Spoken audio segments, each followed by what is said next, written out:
Welcome back to my channel, and for today's video guys, andito tayo sa Mendez, Cavite, and just around 10 minutes from Tagaytay, we have here an expansion dito po sa ating project na to. Meron po tayong mga 150 square meter, 200 square meter na inner lot. Meron din pong corner lot na 150 square meter and 200.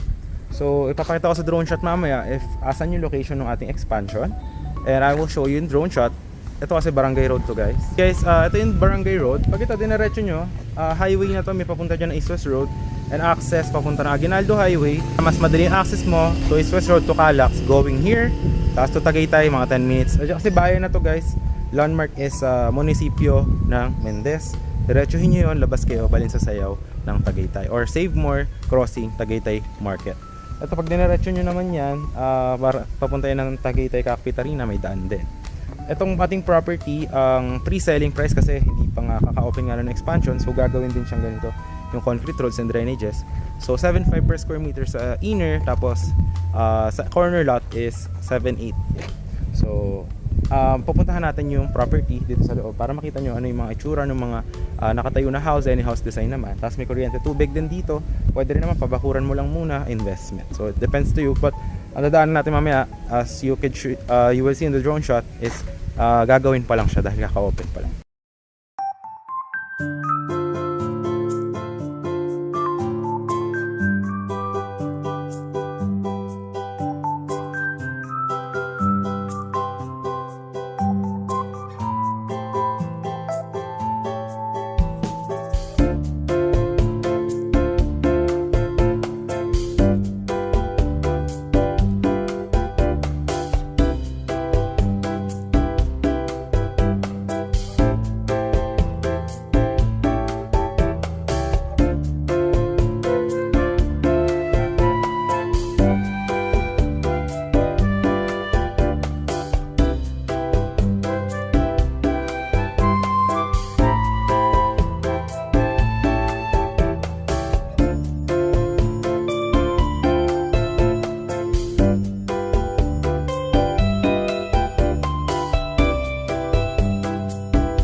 So ayan, pupunta na tayo ngayon. Ito yung mga linya ng tubig.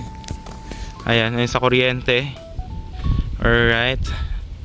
So ayan, ito yung mga linya ng Meralco. Ayan, di ba? So wala kayong magiging problem dyan. So ayan, ito yung guardhouse. Ayan. So napakalalaki ng mga concrete roads guys. Ayan. Tapos dito guys is, yan o, nakikita nyo, ang lalaki ng mga drainages. Ayan. So peace of mind talaga. At saka mahangin. Ayan o, kita nyo yung isa, ginawa nyong parkingan. Actually ito guys, ito ating property na to, this is situated 480 meters above sea level. Kaya hindi po siya binabaha and malamig din po. So ito naman yung ibang bahay guys. Ayan, mga nagpagawa na din. Ayan o, kikita nyo, may mga street lamps din dito. Ito cute ng bahay, corner lot. Pero yung mga available natin ngayon dito, hindi pa gawa yung kalsada, gagawin pa lang. So pre-selling pa. Ito kasing mga dito, ang bentahan na dito is 12,000 per square meter. So ayan, ganyan yung mga sample ng bahay. Ito maganda rin guys, corner lot.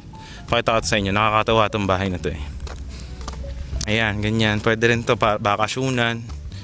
Yung isa nakabakod lang, ganun. Ayan, depende sa inyo. So talagang parang siyang retirement property ba. Ayan. Yung isa naman doon nagbakod lang. Makikita nyo. Yung isa nagbakod, may kubo. Ayun, ang ganda, di ba? Ayun, maganda rin yung bahay na yun.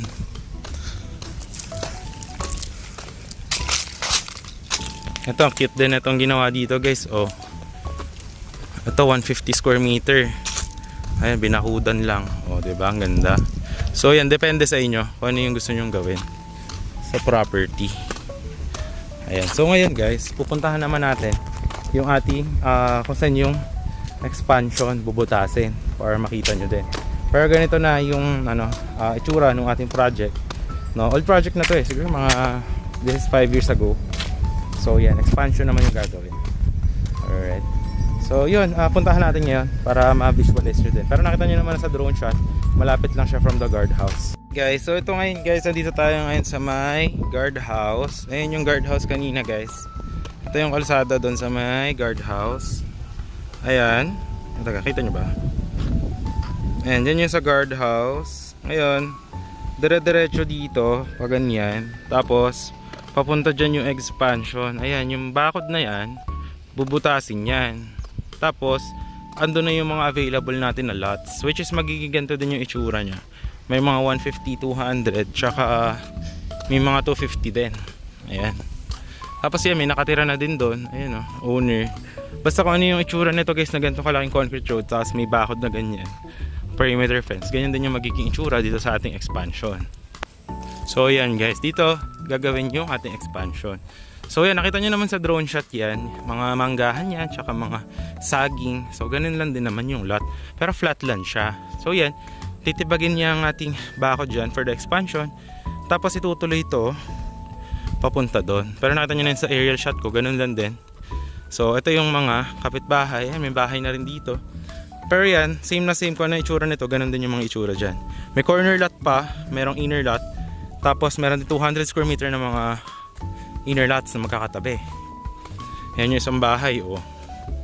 Yan, may kuryente tubig na rin yan dyan. Ganyan. Ang maganda dito guys, kapag